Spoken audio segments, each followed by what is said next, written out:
So finally guys, naka-check-in na kami after how many hours? Sa Kuala Lumpur na kami. So ayun lang, very simple room.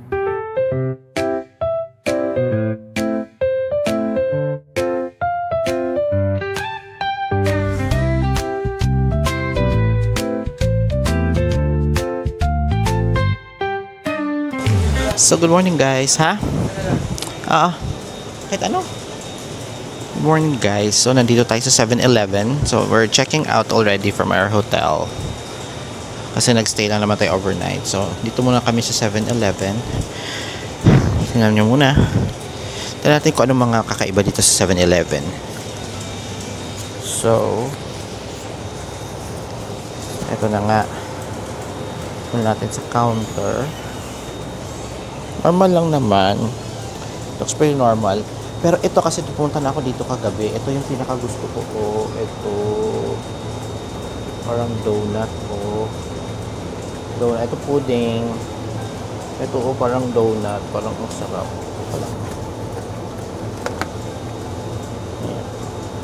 Walang ganito sa Pilipinas. Ayan pati itong soy pudding. And ito tart brulee.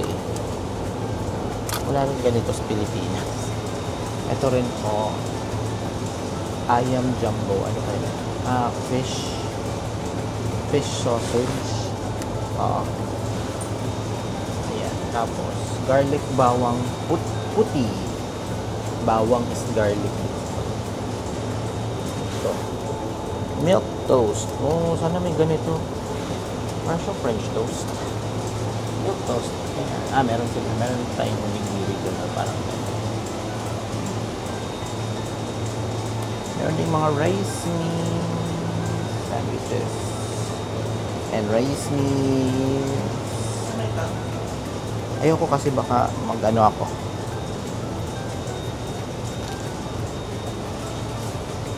Ayan. Pasok pa tayo.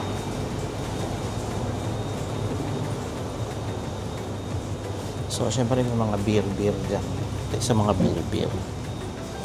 Ayan, guys. Ang dami namang selection. Sparkling water, may soft drinks. Green tea, and juice. Ang daming coffee. Ang daming coffee options. Diyos ko. Magbubuang ako sa coffee. Milkies. Ayan. May yellow. Usual. Tapos, ang dami nilang selection ng mga ulam. Ayan, Ito pa. Dami, Ayan, syempre, mga noodles. And personal effects. Ito. Dami. Madaming wala sa Pilipinas. So, saglit lang kami dito kasi we're gonna catch a Grab na rin. Going back to the airport because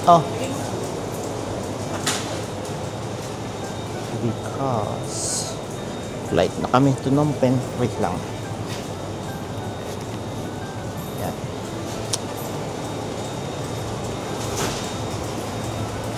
Tulak.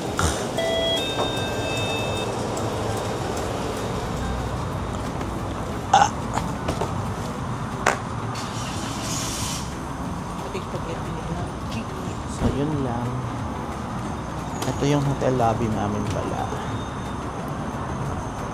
Kita ko sa inyo. We're checking out.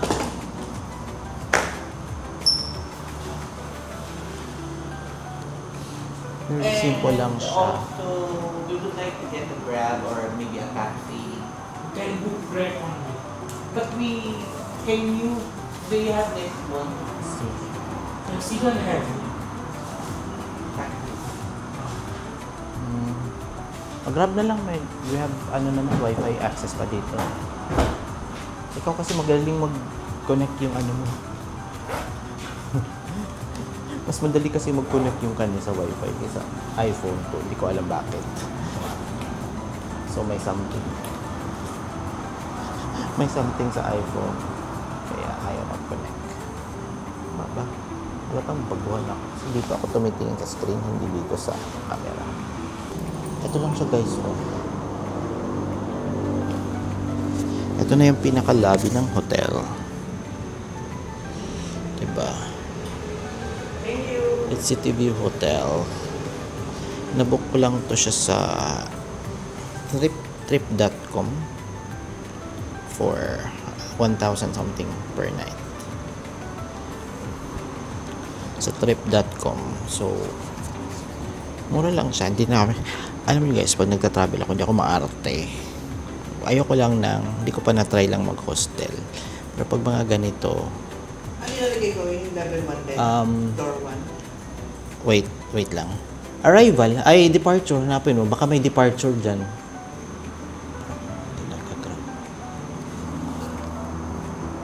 Meron ba?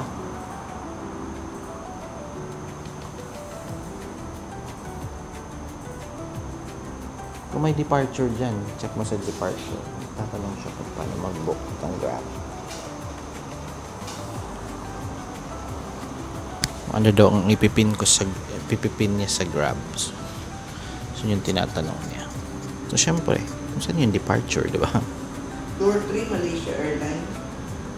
Departure? Oo. Kalagay, Malaysia Airline tayo eh. So ayun.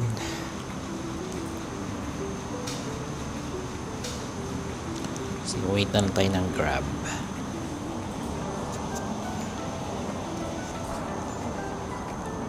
So yun na nga guys. Hindi naman ako personally hindi ako maarte sa stay. Basta lang pagdating sa loob, kailangan lang may wifi, malinis, may bidet. Yung bidet pala dito guys, walang ulo. Yung walang spray. Ano lang siya. Isang malaking hose. pwedeng ipasok saan man pwedeng ipasok. Ganun. 3 minutes? Mabilis lang. 3 minutes lang yung Grab namin. So, thank you! So, ayun. Dito kami sa labas. Wait lang. Ito pala guys yung area namin. Nakita nyo dyan. Yan. May Pizza Hut. And Dito sa gilid ng laptop mo, yung lighter, may Pizza Hut, may 7-Eleven kanina, katabi lang yun ng hotel. Mamaya, antay lang kami ng Grab. Hi guys, welcome back. So finally, nandito na kami sa tawag nito, boarding gate. Nasa boarding gate na kami dito sa Terminal 1 ng Kuala Lumpur International Airport.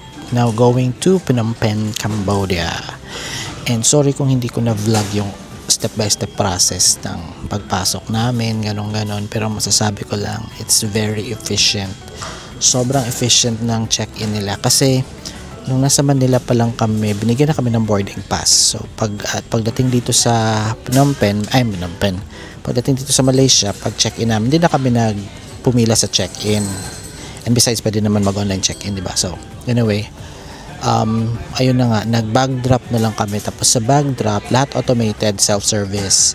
So, kuha ka ng bag tag, and then after bag tag, pumila ka dun sa pag-drop ng bag, and then tapos na. Ang sobrang bilis, as in sobrang bilis, kasi hindi lang iisang counter, ang dami. So sobrang bilis lang ng pila, kahit mahaba yung pila. And then after noon, punta na kami ng immigration. Maganda sa immigration, di ka pwedeng pumasok dun sa immigration part hanggat hindi mo ina-scan yung boarding pass mo. So need talaga ng boarding pass. So after the scan, bumaba kami, tapos pumunta na kami sa terminal. Now unfortunately,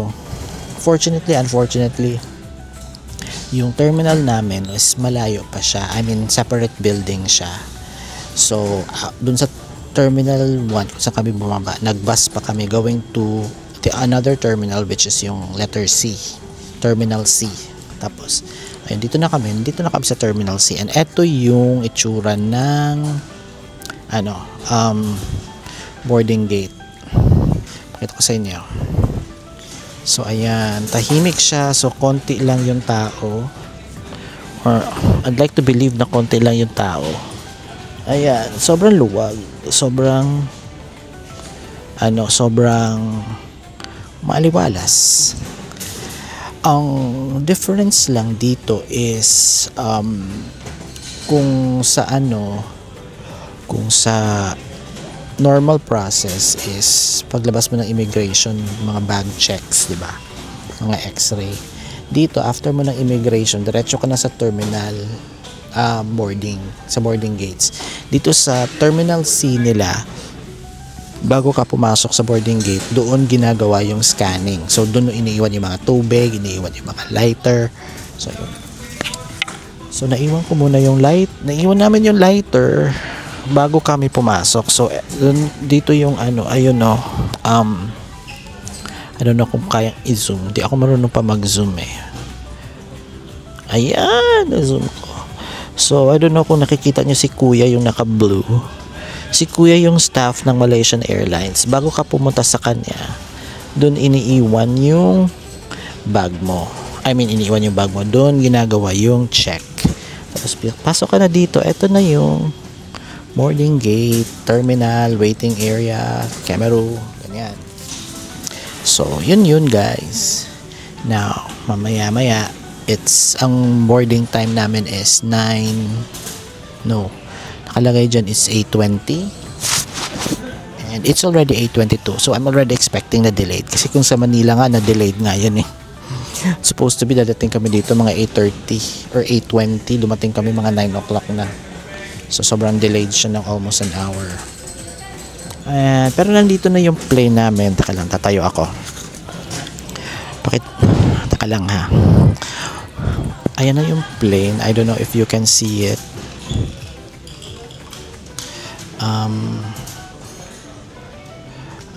Hindi ko siya ma-zoom. Wait lang. Basta nandyan na yung... Ayan, na-zoom na. Ayun na yung plane, I don't know, kita niyo yung tail ng plane. Yun na yung tail. So, ayan na yung ibang planes ng Malaysian Airlines going to wherever. Yan. And then, dito naman, ayan, yun yung labas ng boarding gates. Ayan Ay, sorry naman. Zoom out ko. Paano ko ba i-zoom out to? Sorry talaga. So, basta yan. Ayan. Ayan yung pila papasok ng immigration / check ng baggage and everything. Tapos, ayan, yung labas ng boarding gate. Boarding gate. So, yun lang guys. I'll update you pag nasa plane na kami. So, and probably later I'll give insights dun sa hotel na pinagstayhan namin kagabi and dun sa process ng check-in dito sa Malaysia International Airport. First time ko kasi dito and I feel like, alam niyo yun, sobrang pleasant ng experience. And even if it's my first time in Malaysia and first time dito sa KLIA, parang napakaganda ng impression na naiwan. Sobrang naiwan sa akin. Sobrang layo ng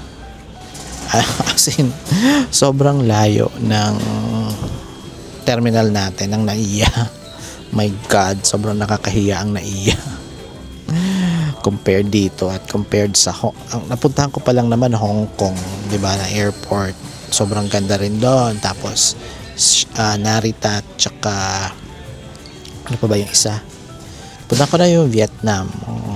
Okay lang naman yung Vietnam, pero experience natin ulit yung sa Ho Chi Minh. And then ano pa ba yun? Yung sa Beijing, hindi ko na maalala yung Beijing experience ko. Sa Korea, South Korea, sa Seoul, pleasant din ang experience ko doon. So, ang naiya lang talaga as in, I don't know. Naiya Terminal 1, my God, sobrang pangit ng experience ko doon. Pangit ng impression ko doon. Pinoy na ako, pero di ba, parang wala lang, nakakahiya lang siya. Hindi siya pleasant talaga na terminal. Sorry, pero wala tayong magagawa. Yun ang infrastructure natin. Luma na rin siya na airport and Well, anyway, may mga parating pa naman ng airport sa Pilipinas eh.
Holy shocking. Lusot na tayo sa immigration and we're on the baggage claim. Waiting for the bag. So welcome to the Kingdom of Wonder, Cambodia. Welcome to Cambodia. Tayo ay nasa Phnom Penh. So teka lang, baka bawal lang video. Ito na ang ating bag. Ito na. Yeah.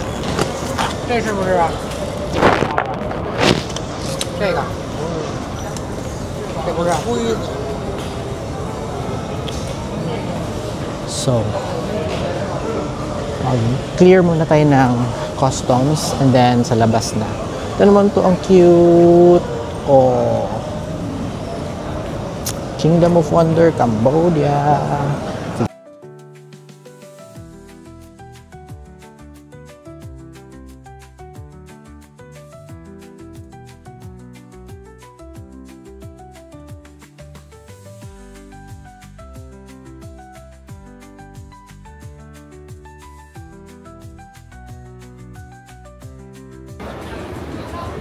How much? How many days you stay here?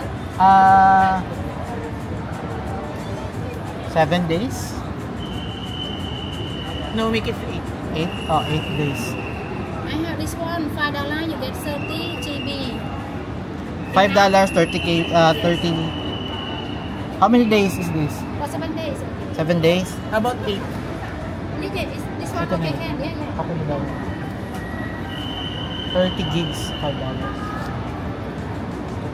Ay, wala pa tayong cash. Wala tayong lagi. How 30? 30. Yeah, we'll get money first because we have that.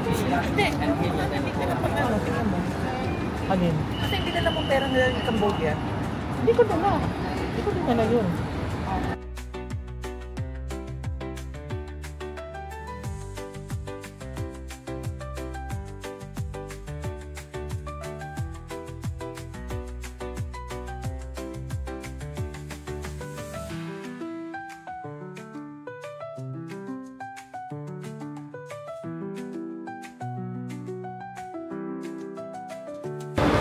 Hanap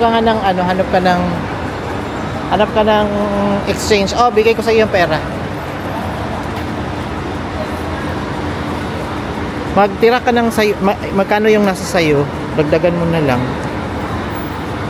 100 yung sayo, di ba? Mag-withdraw lang ako dito. Okay. So, these are their machines, and which one's the best one? Bread Bank. Maybank is based in Malaysia. Bank of China. Which one is the best bank? So, dito na lang tayo sa Maybank. So guys, nagpapapalit muna kami ng pera kasi nung nandun kami sa Malaysia kahapon, sobra-sobra yung withdraw ko. So pinapalitan namin yung Malaysian ringgit to the local currency, the Cambodian rial. So ito yun. So meron kasing chismis na nakarating sa akin na kapag kapag dollars, lugi ka daw. At ito yung Thank you. ito yung conversion. Asan yun ba? Meron kaming 337,000. Ang yaman. Ang yaman-yaman namin, di ba? So, nagpunta pa kami dito sa departure area. Departure hall. Para lang magpapalit ng pera. Ito yung departure hall. Maliit lang siya. Maliit lang yung airport nila. Maliit lang. Pero, tsaka konti tao. Konti ng tao. Ayan lang. Departures nila to. Talang, pumuna ako.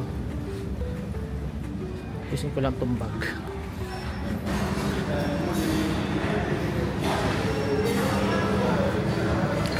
Kung napansin nyo guys, this is Burger King. Nasa labas lang to ng airport. Ayan. Ito yung labasan ng arrival. Ito lang siya. Katabing katabi. So, order muna kami ng burger. Take out na lang namin kasi magpupunta na kami ng Siem Reap agad-agad. Natin yung menu nila. Kasi 'di ba?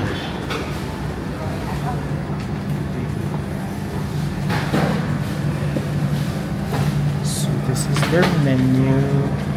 They have hamburger, cheeseburger, double cheeseburger, barbecue cheeseburger. I seldom see this in the Philippines. We have a Whopper Junior. We have this. Then we have King Premium. We have this. Beef burger. I'm not sure. Pero parang wala. Parang wala. This one wala. This one wala. Ito wala. Ito wala.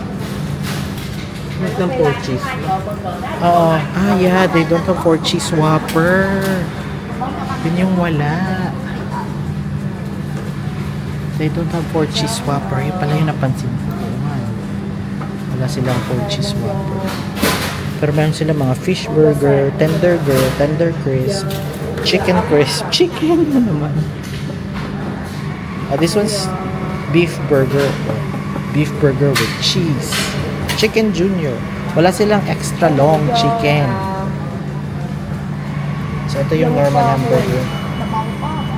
So, yun pala yung mga difference sa menu. Wala silang extra long chicken. Wala silang 4 cheese Whopper. Meron silang tender grill beef burger. Order mo na kami. So, while waiting for the order, another interesting difference between Burger King here and Burger King dun sa atin, or dyan sa atin, dito meron silang Fanta. Fanta, I think that's orange ang flavor. And sa atin walang Fanta. So, syempre yun ang in-order namin. And the bill was, kala yun 26,000? What? Real? 31,000. Yeah. Dalawang meals. I tried their fish. I tried the fish na meal nila medium, and then he tried bacon cheeseburger something. Yung bacon cheeseburger reminds me of Wendy's. Yeah, pero they have it here. I'm not sure kung meron dun sa Philippines, pero parang wala. And then, yeah, I tried the fish. Mas mura yung fish, syempre, but, I ate fish, hindi siya fish. So, yun lang, natuwa lang ako. And another good thing is they have a charging station, a working charging station. Ayan, nasa likod din. That's a working charging station. Sa atin, funny thing is, we have Burger King dun sa General Trias, sa may Manggahan. They used to have a charging station, pero tinanggal nila lahat ng saksakan. I don't know why, maybe because a lot of people are abusing it, pero ayun. Here, it's, yeah, magcha-charge siya ngayon. Charge siya ngayon ng phone niya. While waiting for the order. So, yeah. After this, we'll book na a grab going to the station, bus station. So itong part na to reminds me of, so there you go. That's the quick stopover. Nasa Siem Reap na kami, Siem Reap. Yay!